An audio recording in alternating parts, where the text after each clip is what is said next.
avant la petite image de quand il y a les mauvais désirs, enfin les arbres rouges, puis après Ouais. les arbres verts et rouges, et puis Pas ça. non pas ça. Il y a les Ça. 4 images, et puis après une nouvelle création, il y a Oui. que la... Ok, attends, je vais y aller. Ouais. En fait, tant qu'on sera sur Terre, il y aura les arbres rouges et les arbres verts. Ouais. Plus bas, juste là, tu viens de passer dessus. Ouais. Et comment t'inclus dans la partie rédemption la joie et l'espoir et l'encouragement. Enfin, Ouais. je sais pas, des fois je trouve que c'est un peu... Non, alors en fait, la joie, ce qui se passe, hein, la grande différence, c'est que là, si tu veux, le non-chrétien, je sais qu'il y a un endroit où j'ai fait la sanctification, il y a un...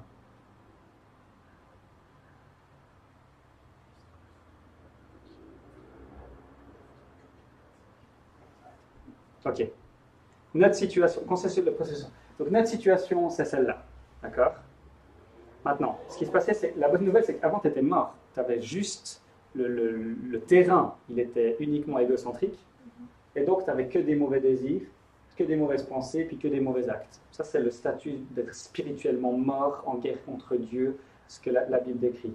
Quand tu te convertis, la nouvelle naissance, c'est que boum, tu as un nouveau terrain qui n'est pas totalement vert comme Adam et Ève ou comme celui qu'on aura au ciel, parce qu'on est encore, l'image de Dieu, elle est encore corrompue, mais on a de nouveaux désirs, d'accord? Une nouvelle nature. On est ressuscité dans l'être intérieur. Et puis ça donne lieu à de nouveaux désirs. Et puis petit à petit, ces désirs, tu les cultives, et puis boum, ok, tu commences à accomplir des œuvres bonnes, et puis petit à petit, tu as le processus de sanctification, etc. La meilleure situation que tu peux arriver sur cette terre, c'est ça. Tu peux pas, ça veut dire que tu accomplis que des œuvres bonnes, Et tes mauvais désirs, ils grandissent pas. tes mauvais désirs, tu as appris à lutter contre. Mais je ne sais pas si c'est possible ça. Mais ça, c'est théologiquement, à mon avis, le mieux que tu puisses arriver. Mais tu auras encore des mauvais désirs, boum, qui arrivent. Et puis parce que tu as encore cette nature corrompue, tu vois. Et puis ça, c'est donc tu cultives ces œuvres bonnes et tu luttes contre ces mauvais désirs. Mais il y a beaucoup de joie là-dedans à pouvoir être libre de ces mauvaises actions et de ces mauvais désirs, parce que tu sais les lutter et à accomplir ces œuvres bonnes. C'est un avant-goût du ciel, parce qu'au ciel, j'espère que je l'ai mis, non, je ne l'ai pas mis, au ciel, l'espérance, enfin, c'est un avant-goût quand même de ce qu'on aura au ciel, où on sera comme ça. Et ça, c'est ce que Adam et Ève étaient avant, et c'est juste merveilleux, c'est naturel. Mais là, on est dans une situation, effectivement, qui est difficile, inconfortable, et qui fait partie au fait qu'on est dans un monde totalement corrompu par le péché. J'ai l'impression que quand on commence ça, on est plus dans... On ne voit pas forcément les bons arbres grandir, on voit tous les mauvais apparaître. Ouais. Enfin, Et ouais, tu as raison. Tu deviens un meilleur jardinier, tu vois toutes les mauvaises herbes que tu voyais pas avant, puis du coup, t'as pas l'impression, enfin t'as l'impression que paf, il y a un bon arbre qui pousse et paf, il y en a Un mauvais. Ouais, c'est ça. Je pense que ça fait aussi partie du counseling biblique, puis personnellement, je suis pas très bon à ça, mais dans le counseling biblique, on doit aussi des fois juste porter nos regards sur les bonnes œuvres, puis dire mais waouh, bravo, tu as progressé là-dedans, c'est incroyable, et se réjouir.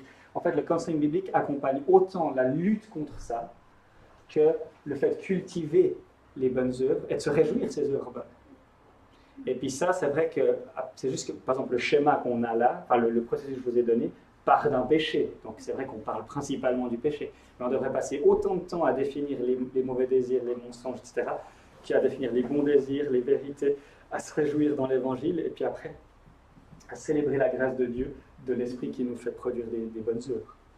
Mais donc, normalement, c'est assez équilibré dans le schéma. Après, dans comment on le vit, c'est vrai qu'il faut qu'on fasse attention. Puis si tu as tendance à voir que ça dans ta vie, prends du temps pour dire, ok, c'est quoi les bonnes œuvres que j'ai accomplies cette semaine? Et merci Seigneur pour ces bonnes œuvres.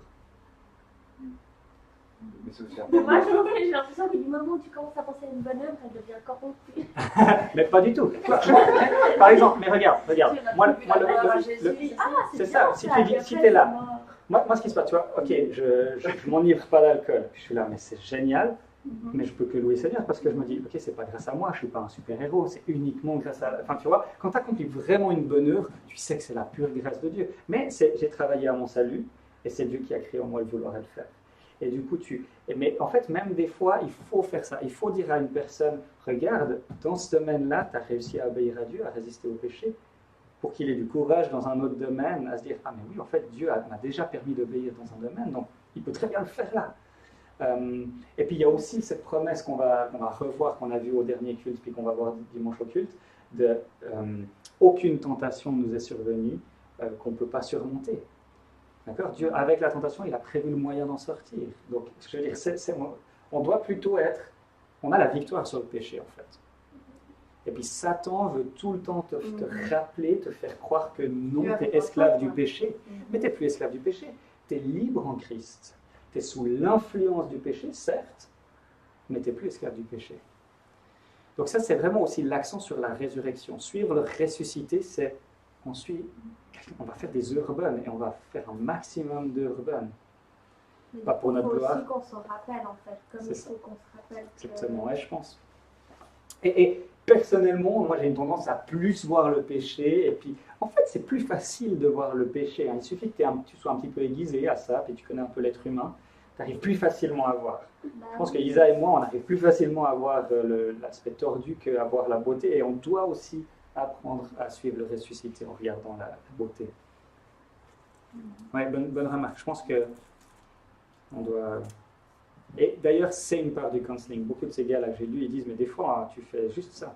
Tu rappelles à la personne la grâce de Dieu dans sa vie, et les bonnes choses, et puis tu n'es pas tout le temps uniquement en train de faire ça. D'ailleurs, hein, dans le counseling, des fois, par exemple, des fois, tu as quelqu'un qui vient avec un péché, puis tu dis, avant même de commencer d'aller regarder les mauvais désirs, tu te plonges dans les vérités de l'Évangile, et puis tu dis à cette personne, regardons ces vérités, regarde l'Évangile, qui tu es en Christ, tu es aimé, pardonné, on lui donne des lectures. Hein, moi, souvent, c'est ce qui se passe. Hein, quand j'accompagne les gens, tu entends des trucs, tu es là, oh là là, il y a énormément de boulot, puis après, mais tu ne commences pas tout de suite, tu dis, ah, c'est certainement lié à ça, mais tu commences à venir là, puis à dire, ah, ok, est-ce que tu as bien compris l'Évangile? Et souvent, ce n'est pas le cas. Puis dire, méditons sur l'Évangile, passons les 3 premières rencontres uniquement sur l'Évangile, on va pas, à moins que tu veuilles, on ne va même pas parler du péché contraire. Puis une fois que l'évangile est bien clair, que la personne a la théorie de l'évangile, qu'elle est aimée, acceptée de son union à Christ, alors tu plonges dans les profondeurs de son... Et puis après, elle est prête. Ça veut dire, parce que tu ne commences pas avec quelqu'un à lui montrer à quel point elle est égocentrique et détestable sans avoir donné l'évangile. Sinon, si elle est légaliste, eh ben, ça va la renfoncer dans son truc. Si elle est laxiste, elle va s'en fiche. Enfin, donc tu commences avec l'évangile. Puis c'est que armé de l'évangile que tu peux finalement regarder, purée, je suis incroyablement plus égoïste que ce que je pensais. Et puis m'aimer moi plutôt que d'aimer les autres. Mais je pense que, ouais, on doit commencer là avec les vérités de l'évangile. Ouais. D'autres remarques, questions, réflexions, compléments? Qu'est-ce que tu penses de ce qu'on appelle les péchés intergénérationnels? Dans le sens qu'on devrait confesser des péchés qu'on n'a pas forcément commis nous, mais que dans nos grands-parents ont programmé sur une famille. Merci, très bonne question. J'ai un avis très clair là-dessus. C'est vraiment mal. C'est pas biblique. Il n'y a rien dans la Bible qui dit ça. Le seul endroit où les gens y vont, ils sont à mettre Deutéronome, les malédictions sur les enfants. Mais même, creusez ce texte, vous n'arriverez jamais à la conclusion que tu dois chercher dans ton passé. Le dernier truc que j'ai entendu, mais ça m'a fait péter les plombs, je me suis énervé. C'est quelqu'un qui disait, non, mais des gens qui ne peuvent pas avoir d'enfants, des fois, il faut regarder dans les ancêtres s'il y a eu des avortements dans les grands-mères, etc. Il y a un esprit de mort qui est... Mais sérieusement, et les gens qui affirment ça en disant c'est vrai, c'est biblique, en fait, il n'y a aucun fondement biblique. Déjà, il y a des gens qui n'ont pas d'enfants parce qu'ils sont simplement physiquement stériles, d'accord? Et puis, ok, donc ça, c'est tout à fait possible. Et puis de dire des trucs pareils, il n'y a aucun fondement biblique. Deux choses qui ne sont pas bibliques. Demander pardon pour des péchés que tu n'as pas commis. Mais c'est injuste. Dieu ne va jamais te demander pardon pour des péchés que tu n'as pas commis. On va certainement être sous l'influence des péchés de nos parents. D'accord? On va subir les conséquences néfastes des péchés de nos parents. Mais ça, c'est du bon sens. Tu as grandi dans une famille mauvaise avec toi, qui te frappait et puis qui te maltraitait. eh ben oui, tu vas subir les mauvaises conséquences de ça, d'accord? Il n'y a pas besoin de parler de malédiction qui se transmet. Enfin, je veux dire, c'est ça la malédiction. C'est-à-dire, si tu as un père qui est tellement égocentrique, qui passe son temps à te frapper dessus puis à t'insulter, c'est ça ta malédiction. Et puis effectivement, tu es maudit à cause de son péché. C'est comme ça que j'interprète. Mais je n'ai pas encore creusé le Deutéronome, mais il faut parce que j'entends tellement souvent ce truc. Mais c'est sûr que le Deutéronome ne veut en tout cas pas dire que, enfin même, peu importe ce que ça veut dire, même si ça parle de malédiction qui transmet de génération en génération, j'aurais tendance à dire, c'est ça. Hein, un père qui a tendance, comme Abraham, qui a tendance à donner sa femme en pâture aux autres pour se protéger. Hein, il dit à Pharaon, c'est ma sœur, etc. Eh ben, on retrouve ça dans les générations après, où Jacob qui ment, eh ben, on sait que on voit des mensonges et des tromperies qui se transmettent de génération en génération. Puis ça, ouais, c'est une malédiction, d'accord? Mais c'est une malédiction finalement, je verrais ça comme ça. Mais là, je n'ai pas creusé le texte, donc j'en sais rien. Maintenant, l'argument ultime, donc tu ne peux pas demander pardon pour des péchés que tu n'as pas commis, ça paraît évident, c'est du bon sens, puis Dieu est juste et c'est biblique. Enfin, ça, c'est clair, tu peux demander pardon que pour tes péchés. Donc, tous ces trucs où on va demander pardon pour les péchés de l'Église d'il y a 200 ans, etc., franchement, il faut faire gaffe avec ça. À mon avis, il n'y a vraiment pas de fondement biblique. Et pour faire ça, il faudrait vraiment faire une étude biblique et puis montrer les versets qui nous permettent de faire ça, parce que c'est... Après, on peut dire, ce qu'on peut faire, c'est pas demander pardon, ce qu'on peut faire, c'est dire, c'était faux ce qu'ils ont fait, et c'était pas la volonté de Dieu. Et puis, on condamne ça. Ce qu'on peut faire, c'est condamner des œuvres qui ont été faites, puis dire c'était faux. Mais demander pardon, c'est pas nous qui avons commis ces choses. Donc, et puis le dernier argument, c'est Jésus. Jésus, quand les disciples qui demandent qui a péché en voyant l'homme aveugle, né aveugle, les disciples qui demandent Jésus, qui c'est qui a péché? Est-ce que c'est ses parents ou est-ce que c'est lui? Jésus il dit, ne vous préoccupez pas de ça. Ici, les malades, c'est pour la gloire de Dieu.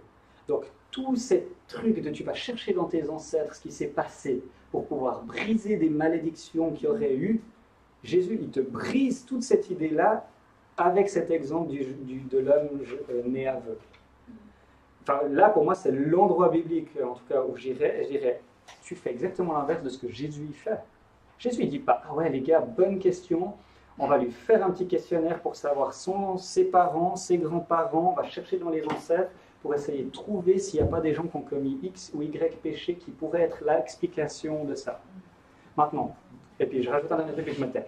Dernier élément, de manière biblique, la maladie vient du péché, d'accord? Ultimement, c'est vrai. Mais jamais la Bible elle nous permet de faire des trucs hyper clairs en disant « Ah, ce péché amène ce problème dans la vie de quelqu'un ». Jamais. Et là, je pense que quand on accompagne des gens, c'est vraiment dire « Il y a le mystère opaque du mal. Pourquoi tu es malade ?» C'est lié au mystère. Enfin, mais sache que Dieu est souverain. Et puis la bonne nouvelle, c'est que Dieu veut te restaurer, te guérir et te transformer, peu importe ce que tu as subi. Voilà. Dans cette idée, tu rejettes toute cette idée de briser des liens qui auraient pu... Héritage. Ouais, mais dans la notion d'héritage, ou même dans sa propre vie, c'est-à-dire si tu as touché à des trucs un peu occultes et tu deviens chrétien, toi, tu penses qu'il n'y a plus aucune influence, en fait? Influence, oui. Je pense qu'un chrétien peut être attaqué par des démons, mais ça, c'est le combat spirituel. Je veux dire, les démons existent, Satan existe, il veut ta mort, il va tout faire pour te détruire. Et puis, il y a des démons, je pense que tu peux être influencé et attaqué par des démons, ça va se manifester, et puis là, c'est proclamer la victoire de Christ. Mais ça, Maintenant, mais c'est totalement différent, ça n'a rien à voir. Et puis, je pense qu'une fois que tu es chrétien, tu es en Christ, tu n'es plus esclave du péché, et je ne crois pas que tu peux être chrétien et être possédé d'un démon. Et en tout cas, bibliquement, il y a de gros problèmes avec ça. C'est différent, oui, non, parce que tu peux aussi avoir, je sais pas, des grands-parents ou quoi qui étaient dans des choses un peu occultes. C'est ça. Dans la formation de l'Église. Ouais. Et des fois, qui disent des choses sur la famille, enfin, genre, moi et mes générations, nous. Enfin, voilà. Et du coup, là, c'est plus... Ok, le truc, c'est qu'il faut être concret de nouveau. C'est là. Des fois, il faut qu'on fasse gaffe. Souvent, les gens qui parlent ça, c'est des gens qui ont baigné dans l'occultisme et puis qui sont dans ces trucs, puis ils amènent ça dans la Bible. Je veux dire, la puissance... Enfin,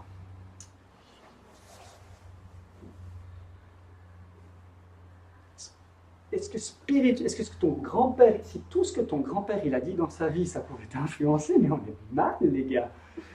Je veux dire, pas moi, mon grand-père, mais le nombre de bêtises qu'il a dit, c'est juste énorme. Et puis, enfin, tu vois, moi, je pourrais... Mon grand-père, il était franc-maçon. Il était avec les francs-maçons, machin. Je pourrais partir dans un trip et vous trouver mais 1 million de trucs, puis dire, ah, mais voilà, certainement qu'il a dû faire ça, puis je dois briser ça. Mais je veux dire, les problèmes dans ma vie, ils viennent principalement de mon péché. Je peux subir les attaques de l'ennemi. Mais, enfin, de nouveau, tes circonstances, c'est jamais tes circonstances qui t'amènent à pécher. Et en fait, la théorie qu'il y a derrière ces trucs, c'est vraiment tes circonstances, ce qu'il y a eu, ce qui a été dit sur ta famille, etc. Ça t'amène à pécher. Maintenant, tes circonstances, mais clairement qu'elles t'influencent les mensonges que tu crois. Tes circonstances, elles influencent les mauvais désirs que tu as. Hein, c'est pas étonnant que moi j'ai ce mauvais désir de m'enivrer. J'ai été dans un climat familial où on buvait beaucoup. Et c'est comme ça qu'il y a... Enfin, pour moi, c'est comme ça qu'il y a... Je veux dire, là, c'est du concret, je veux dire, c'est mesurable, c'est évident. Si tu commences à chercher des trucs cachés, tu te dis, ah, mais qu'est-ce qu'ils auraient fait? Là, je pense qu'on est limite. Il y a ça, il y a l'environnement qui est quand même, comme tu disais, ici on a béni dans un monde judéo-chrétien, les gens ne savent même pas, mais il y a quand même une bénédiction certaine que le pays est béni parce qu'on a des règles qu'on ne sait pas que ça venait de Jésus, mais c'est pas sur la Bible, alors que le pays en Afrique, il n'a pas du tout cet arrière-plan-là. Il y a des malédictions qui sont là parce qu'il n'y a pas de protection. Donc il y a quand même il y a ça, tu vois, ça vient parce que c'est une bénédiction qui vient de tes ancêtres qui ont respecté ou non le Seigneur. Ça apporte quand même une bénédiction sur un pays ou pas. Mais c'est presque enfin, sur un environnement, tu vois. Du coup, c'est presque éducationnel. Voilà, c'est plus l'environnement qui a ça, je suis totalement... Ça, je pense que bibliquement, ça paraît... Voilà. Mais en fait, c'est là de nouveau, on peut prouver. Enfin, je veux dire... On t'a dit crois en ça, nous on croit en ça, ben toi t'as décidé d'y croire. Ouais, enfin parce qu'on t'a appris à vivre avec ça. Mais, et puis je pense que Deutéronome se rapproche de ça, hein, le truc des bénédictions sur les générations, etc. Mais il n'y a pas d'espèce de truc... Enfin, le problème c'est que des fois les gens qui disent ça, il y a un espèce de truc caché.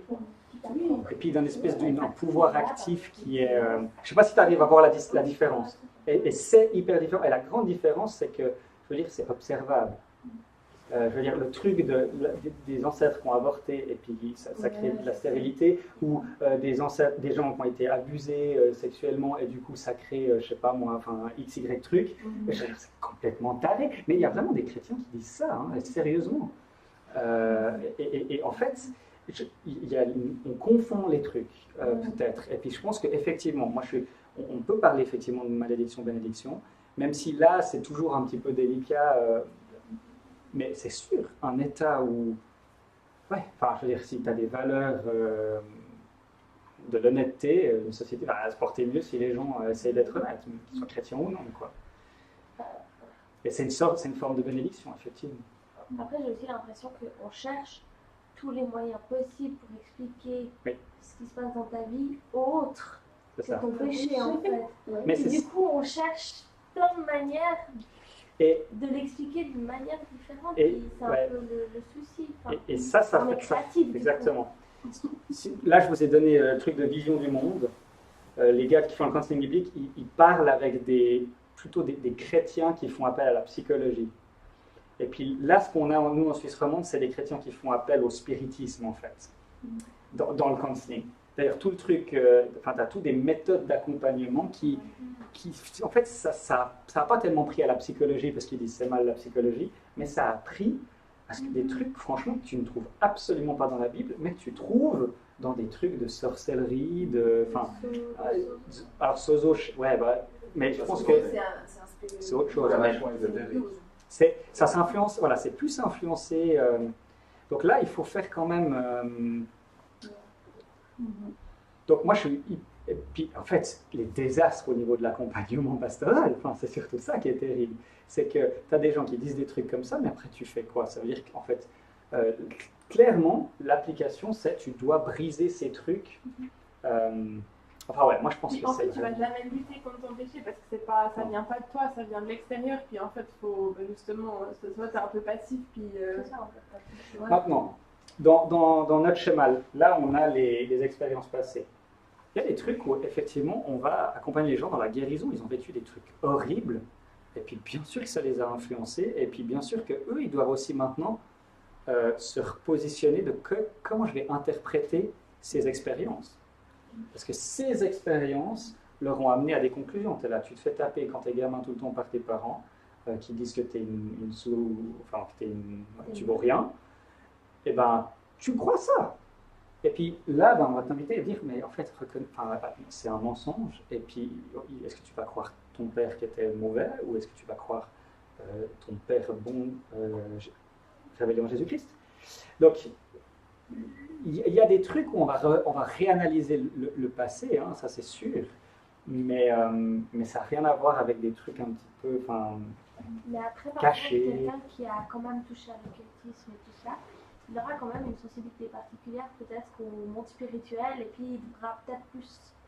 il me semble qu'il y a quand même quelque chose de... Le monde spirituel existe, d'accord? Il y a des démons qui nous veulent notre mort, et donc ça c'est sérieux, c'est vraiment réel. Et tu as accepté que des démons rentrent dans ta vie et que Alors, tu dois...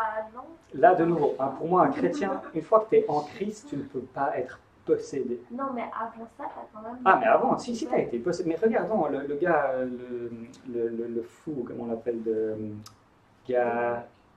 le démoniaque, Légion, hein, qui est possédé par plein de démons.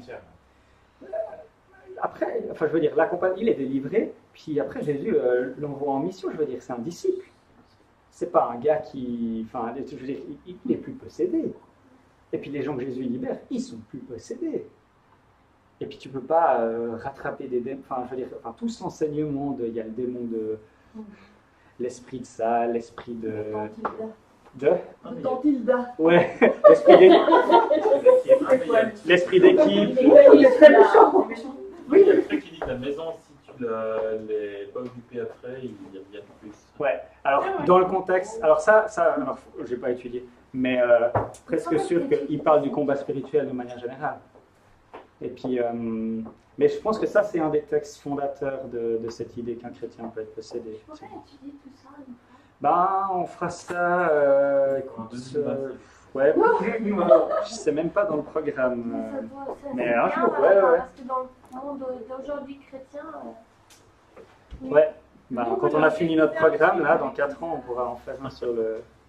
Mais à part ça, allez voir le truc Robin Rivilla, il y a tout un truc sur le combat spirituel. J'ai des livres aussi, si vous voulez, sur le monde spirituel. Mais. Peut-être de lire Colossiens, ça aide. Et puis après, là, ce qu'on fait là, c'est du combat spirituel aussi. Hein. Ça, c'est, je veux dire, appliquer les vérités de l'évangile à notre vie. Le vrai combat spirituel, c'est lutter contre le péché dans sa vie. Et c'est ça les termes. C'est le péché, du coup, ça te responsabilise. C'est nous, quoi. C'est pas des esprits ou juste on est passifs. Et même s'il y a des esprits, même quelqu'un de possédé, il pêche parce que l'esprit va utiliser ses mauvais désirs, etc. Bon, non, c'est pas vrai. Je pense qu'il y a des bouts. Dieu, il va être juste dans son jugement. Tu peux avoir des bouts de possession démoniaque où la personne n'est plus au contrôle d'elle. Maintenant, les gens qui étaient possédés dans le Nouveau Testament, ça les amenait pas à pécher, ça les amenait à marcher dans le feu puis ils n'étaient pas brûlés, ou bien ils avaient des crises d'épilepsie, ou ils ne mangeaient pas. Enfin, c'est pas lié à un péché. Forcément, ouais. C'est dans les actes où il y a une fille qui a fait la divination. Ouais, c'est vrai, ça c'est un bon remarque. Il y a un lien entre les démons et un péché, il est vachement. Si on a, il est vachement plus en avant. Il mal quand même. Ouais, oui, mais dans le sens, c'est jamais lié au fait de dire il est blasphémateur, c'est parce que. Il y a un esprit de blasphémation. Ce que je trouve fou, c'est que là, dernièrement, j'ai entendu un truc, c'était même pour expliquer une situation de vie, style le débat pour l'enfant, comme ça, c'est genre un esprit. Tu vois, ce qui est terrible, c'est que les gens sont tellement renseignés qu'ils essaient d'interpréter leur réalité d'une manière à en faire sens du mieux qu'ils peuvent avec ce qu'ils ont dans les mains, et puis en fait. Et ça marche. Et ça marche pas. En fait, ils trouvent les trucs, les gens. Pour eux, mais en fait, toi, tu regardes puis tu dis, mais non, pas du tout. Enfin, t'as pas du tout les bonnes lunettes. Et puis en fait, tu t'inventes une réalité qui n'existe pas. Et c'est parce Et puis c'est hyper paranoïaque. Parce qu'on ne voit pas le bon problème. En fait, ces gens, ils ont peur. Enfin, ils essaient de faire sens de choses qui arrivent. Ils n'ont pas les bons outils pour les comprendre. C'est horrible une vie comme ça. Et puis, en fait, c'est ça. On revient au truc qu'on interprète toujours. On est des êtres qui voulons interpréter. Et c'est beaucoup plus facile de faire ça, en fait. Et puis, c'est même plus alléchant d'aller chercher tes ancêtres, machin, de faire une petite enquête. Enfin, il y a tout un côté un petit peu... interactif. un peu Indiana Jones, tu sais. Et puis, C'est bien moins confrontant que de dire beaucoup moins confrontant. Si il y a ce que dans ta vie, c'est parce que en fait, tu préfères ce Ou- que dire à Dieu. Ou de dire des fois, Dieu est souverain sur cette souffrance que je suis en train de vivre, et puis son objectif là, c'est que je sois rendu semblable à Christ. Parce que toute chose concourt au bien de ceux qui aiment Dieu, c'est le bien qui concourt, c'est de nous rendre semblables à Christ.